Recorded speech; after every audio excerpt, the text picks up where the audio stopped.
Mr. President, I rise today to speak about why all of us are here. The primary role of Congress is to responsibly fund the federal government. To do that, we must set clear national priorities that we can financially support. All too often, the process of setting and then sticking to these national priorities has become a purely political exercise, not a function of governing. It's the number one complaint when I travel back to my home state of Georgia. Coming from the business world, I clearly see two interlocking crises we face as a country. First, we have a global security crisis. The world may be more dangerous right now than at any point in my lifetime. Interlocked with that is our national debt crisis that threatens the ability that we have of defending our country today. As we begin the appropriation process, let's take an honest look at what we're appropriating for. One of our top national priorities is to provide for the national defense. It's one of only 6 reasons why 13 colonies got together in the first place, and that is to provide for the national defense. However, under President Carter, Clinton, and Obama, we've seen 3 different periods of disinvestment in our military. Our 30-year average of defense spending has been 4.1% of GDP. Following the Carter administration, this is the first line over here to the left, the first dip. After that, in the Reagan administration, they recapped the military. Then we had another decline. You see here the buildup in the surge in Afghanistan and Iraq behind 2 wars. We've been at war for 15 years. I believe in many cases we burn out our equipment. In some cases, we're beginning to do that with our personnel, with longer tours and more difficult assignments in this hybrid war that we're facing today.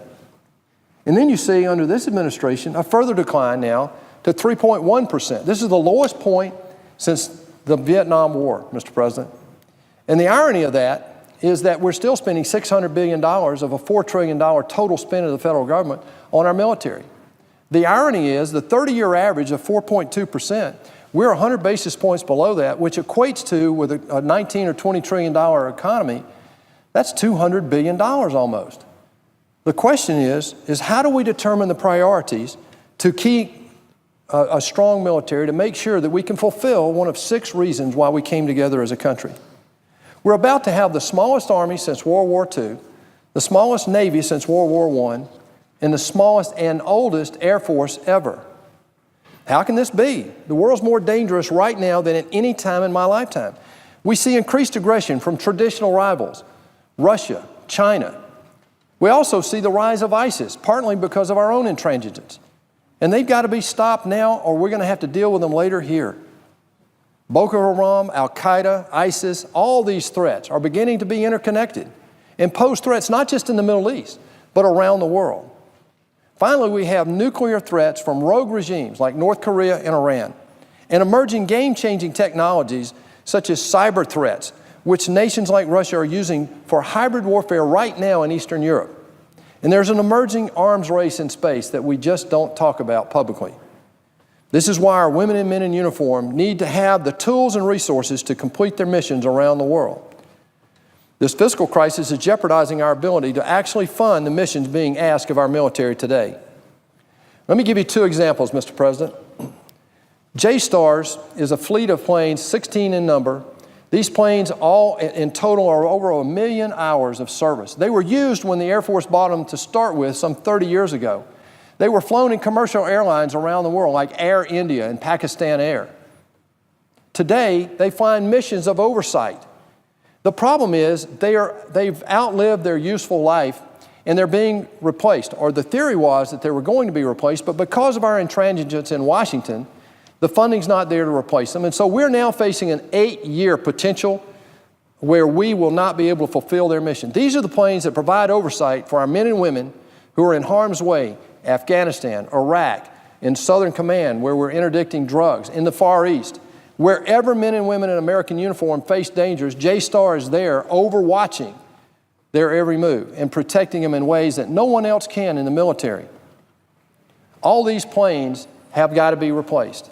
And the sooner we get started, the better. They're not able to fulfill their mission over the next 8 years.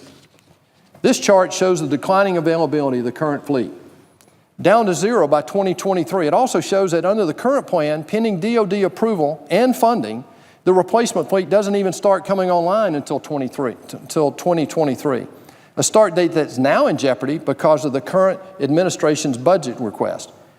JSTAR's recap is the number 4 requisition priority for the Air Force, behind the long-range bomber, the new tanker, the F-35, and now a JSTAR's replacement. We are not going to be able to fulfill the mission of these airmen and soldiers over the next 8 years unless we do something about it right now. And even then, it might be too late. This is a picture of a '57 Chevrolet. Now, most of you in this group, some of you will remember what this is like. I remember this car.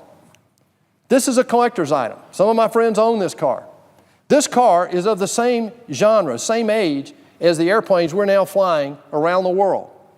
Imagine, and that's great, but imagine if you had to drive this car, this was your everyday driver, and you drove it to work every day, back and forth. You depended to be at work on time every morning and to get you at home every night. In addition to that, what if you had to drive it to the West Coast and back every week? Imagine what the maintenance time loss would be to breakdown. Imagine what it would be like traveling those distances without all the modern conveniences like satellite radio, Sirius, Pandora. You know, what about the safety factor? You know, these are antiques. And the point is that this is a direct analogy of what we're doing with our military today in a very dangerous world.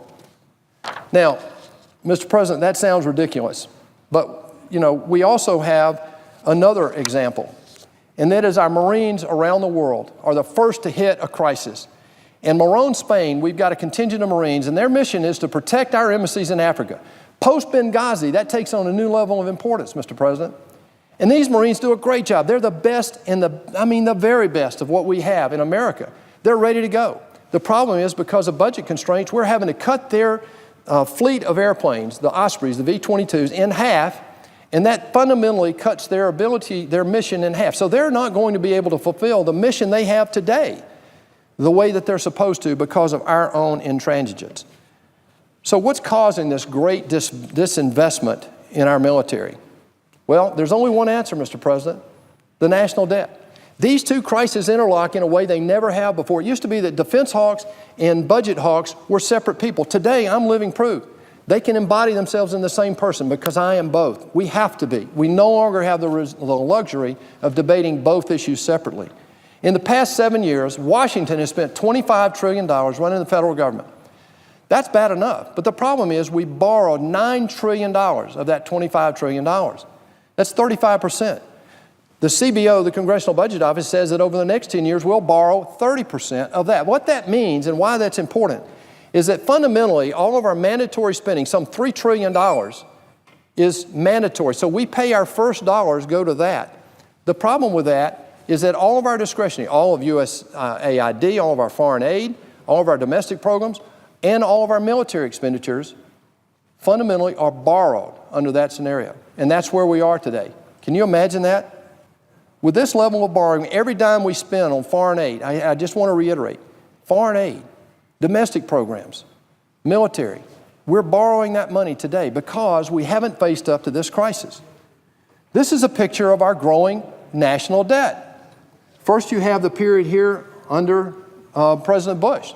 In 2000, our debt was $6 trillion. We added $4 trillion on the back of 2 wars. And in 2008, when we changed presidents, we had $10 trillion of debt. Now we see we have another $9 trillion in the last 7 years. We'll be close to $20 trillion by the time we're through. And the yellow here is what the Congressional Budget Office says we're about to face. If we do nothing from today, we will add another $9 trillion to this federal debt, close to $30 trillion. Mr. President, I'm a business guy. And I know the capital markets are under great stress today.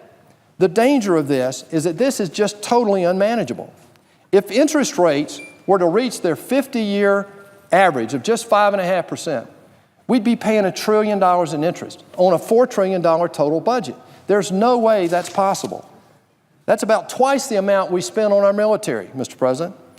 Our debt crisis is directly impacting our ability to protect our nation and project power around the world. This puts in jeopardy our very ability to deal with global threats as they come up every day. And believe me, they're coming up every day. Without a strong economy, without dealing with our debt crisis right now, we can't adequately fund our military. That's a fact. You know, it used to be that fiscal hawks and defense hawks, and I've said this, but today I see more and more people who are one or the other are beginning to come together and recognize the other problem. They're interrelated in a way they've never been. Believe me, we need a strong defense. I believe we need to be responsible for our federal finances and the needs of our people here at home. The safety net needs to be maintained. Social Security needs to be saved. These are things we can't ignore, but we've got to start dealing with our priorities today. That's why we have to find a way to come together, Democrats, Republicans, conservatives, whatever, and make sure we protect our economic and our national security priorities. We need to get in a room and iron this out. They're not that complicated. We can find the solutions. As former Admiral Mike Mullen said in 2000, I quote, "I believe that our debt's the greatest threat to our national security. If we as a country do not address our fiscal imbalances in the near term, our national power will erode." That was 5 years ago, Mr. President. And what have we done since then? Nothing but add debt. Last year, Congress passed a budget resolution. We laid out a conservative vision for what spending levels we should undertake. And we actually cut $7 trillion over 10 years from the president's budget. We passed the budget, but because our budget process is broken, we didn't pass authorizations. We passed appropriations in committees, but we weren't able to get them to the floor and vote them. So we ended up with a CR at the end of the year, and then that led to a grand bargain, which I opposed, and an omnibus that added some $9 trillion to our debt. That pushed us to a first quarter omnibus that really most of us wanted to avoid. And at the end of that, 8 people got in a room over a weekend and basically decided how we're going to spend $4 trillion. That's not what our founders had in mind. That means the top line spending levels were set by so-called grand bargain, which I voted against, is going to add over $9.5 trillion over the next decade in the national debt. This mounting crisis will not fix itself. Quite the contrary. It will only grow worse because Social Security and Medicare are going to demand more and more funds from the general operating fund because of the imbalances in those two items. If we don't get serious about solving this debt crisis right now, we might lose the ability to fully support our national security and our domestic priorities. Recently, Richard Haas, a former top State Department official, said in a Senate Foreign Relations Committee hearing, quote, "Our ability to deal with our debt challenge will detract from the appeal of the American political and economic model," end quote, as we try to influence young democracies around the world. He continued, "The result will be a world that is less democratic and increasingly less deferential to U.S. concerns in matters of security. We must create restraint and fiscal sanity in Washington. In the private sector, you fix a business that's financially insolvent by first drilling down and finding the underlying problem. The way that Washington funds the federal government, the time it takes to complete the budget, the overly politicized nature of the product, and the fact that the current process allows members of Congress to put off making tough decisions is the real problem. In business, this would never be allowed. In your personal homes, this cannot be tolerated. But somehow, we're able to do it here, year after year. This process has only worked 4 times in 42 years. But it's been encouraging to hear Budget Chairman Mike Enzi in the Senate and House Budget Chairman Tom Price from my home state of Georgia make this a priority for this year. And I believe they're making great progress. Both are having hearings to find out if there are models around the world who do it better than we do. And we're finding those examples, especially at a time when we cannot allow the process to break down and result in more continuing resolutions, omnibus bills, or short-term funding fights that don't solve anything. We must also reduce redundant programs, roll back the regulatory regime, focus on growing our economy through overhauling our archaic tax code and unlocking, finally, our nation's full economic and energy potential. Finally, we've got to save Social Security and Medicare and tackle the biggest drivers of our overall health care costs. To do this, Washington needs to stop pretending that these crises will go away on their own and that the national debt will somehow solve itself. It won't. In fact, it has already done irreversible damage to our credibility and capability on the world stage. Our mounting debt crisis is already raising questions from our allies around the world about how we will be able to stand by our international commitments. I just got back from a trip to Europe and the Middle East. The number one question I had asked of us by leaders and the heads of state in those countries was, America needs to lead again. Well, to lead again, we've got to get our financial house in order, Mr. President. Our debt crisis and a failed foreign policy has served to confuse our allies and embolden our enemies. It threatens our ability to defend our country, period. Also, the interest payments on our debt are already absorbing any additional funds we need to support our national interests, like education, infrastructure, and more here at home in programs that are absolutely necessary. Imagine if we didn't have that unproductive responsibility of unnecessary interest. Every member of this body knows that we need to act now. My question is, well, why aren't we acting? The challenge is to stop talking about it theoretically and start putting these common sense solutions into practice. That's why Georgians sent me to the U.S. Senate, and that's why I will continue fighting on this issue every day. Let's not lose sight of Congress's number one responsibility.